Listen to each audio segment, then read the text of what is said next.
अधूरी प्रेम कथा। इस कहानी में आपका स्वागत है मित्रों।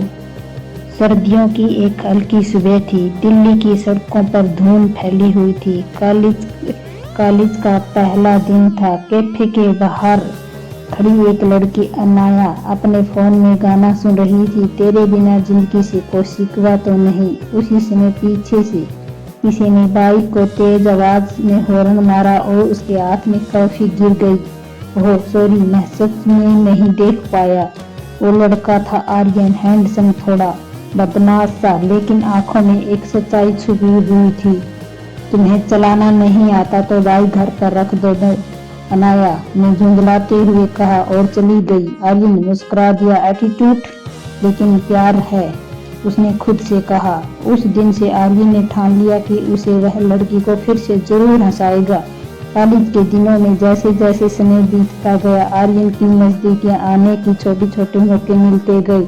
कभी ग्रुप प्रोजेक्ट में, कभी फेस्ट में की तैयारी में, कभी बारिश में। एक ही छतरी के नीचे धीरे धीरे बातों का सिलसिला दोस्ती में बदल गया। दोस्ती इश्क में और इश्क एक दूसरे की जिंदगी में जगह बना ली। नया को कभी किसी पर भरोसा नहीं था। उसने पापा बचपन में छोड़ गए थे। माँ हमेशा काम में डूबी रहती थी, पर आर्यन ने उसे भरोसा करना सिखाया, प्यार करना सिखाया। एक शाम यमुना घाट पर बैठे दोनों सूर्यास्त देख रहे थे। आर्यन बोला, तुम्हें पता है, अगर जिंदगी ने मौका दिया तो मैं तुम्हें हर वो सपना पूरा करके दिखाऊंगा जो तुम्हारी आंखों में छुपा है। अनाया मुस्कुरा दी। बस ये वादा मत करना कि हमेशा साथ रहोगे। किस्मत ऐसे वादे से नाराज हो जाती है।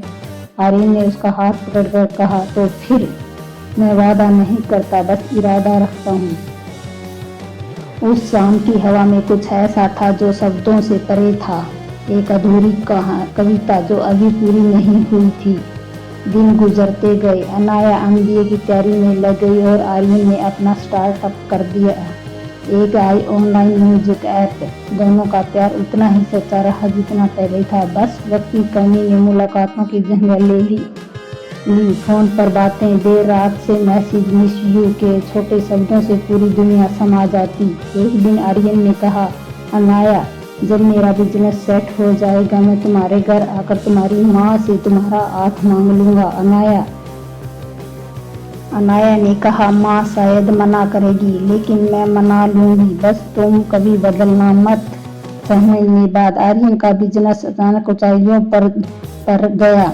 मीडिया में उसका नाम आने लगा और साथ ही साथ लोगों की नजरों में नए पार्टनर्स, नए नए प्रोजेक्ट और नई नई जिम्मेदारियां। अनाया को लगा आर्यन पहले जैसा नहीं रहा। कॉल्स कम हो गई, बातें अधूरी रह गई और एक दिन जवाब आना ही बंद हो गया। उसने 100 बार फोन किया, स्विच ऑफ। एक मैसेज भेजा, तुम ठीक हो ना, कोई जवाब आया। 3 दिन बाद न्यूज आई, आर्यन एक्सीडेंट में मारा गया। दुनिया थम गई। अनाया की दुनिया थम गई। अनाया अस्पताल में भागी गई, लेकिन आर्यन वहां नहीं था। गाड़ी बरामद हुई, पर आर्यन का कोई पता नहीं था। लोगों ने कहा शायद नदी में बह गया, पर अनाया को यकीन था कि वो जरूर लौटेगा। उसने इरादा किया। दिन, महीने, साल अनाया ने अपनी जिंदगी जैसे तैसे संभाली। वो अब दिल्ली के एक कॉर्पोरेट ऑफिस में काम करती थी। हर शाम उसी घाट पर जाकर बैठ जाती जहां उसने आखिरी बार आर्यन का चेहरा देखा था। 5 साल बाद एक दिन ऑफिस में मीटिंग थी। नए क्लाइंट से मुलाकात होनी थी। एमए टेक्नोलॉजी के फाउंडर से। अनाया अंदर गई, चेहरा झुका हुआ था, रिपोर्ट हाथ में थी। गुड मॉर्निंग सर, उसने कहा। जब उसने नजर उठाई, सामने वही आंखें थी, वही नजाकत, वही मुस्कान। बस अब उसमें थकान और रहस्य था। आर्यन सामने बैठा था। अनाया की सांस रुक गई। तुम जिंदा हो? आर्यन चुप रहा। उसने धीरे से कहा, हाँ, लेकिन पहले वाला आर्यन मर चुका है।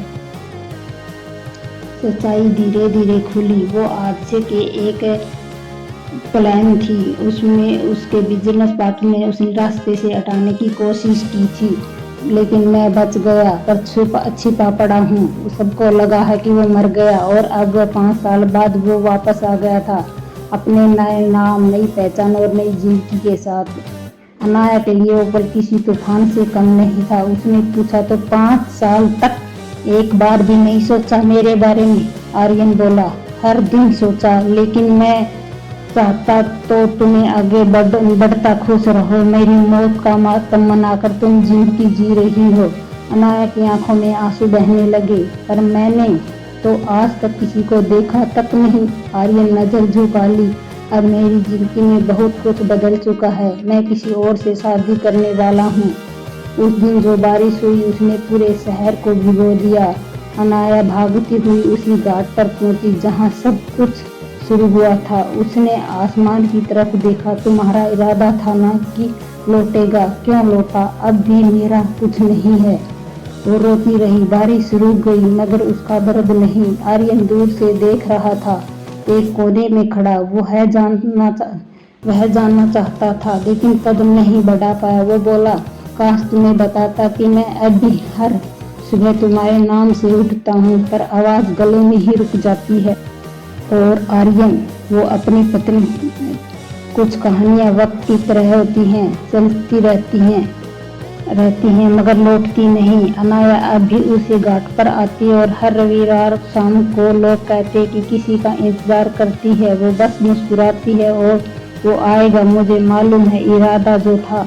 और आर्यन अपनी पत्नी के साथ किसी और शहर में, लेकिन हर साल अनाया के जन्मदिन पर एक गुलाब उसके दरवाजे पर छोड़ देता, बिना किसी नाम के और बिना पते के। अधूरी प्रेम कथा खत्म नहीं होती, वो बस ठहर जाती है किसी पुराने गाने की धुन में, किसी की फोटो की मुस्कान में, किसी के अधूरे इरादों में, कभी किसी अनाया के दिल में और कभी किसी आर्यन के पछतावे में। कभी कभी प्यार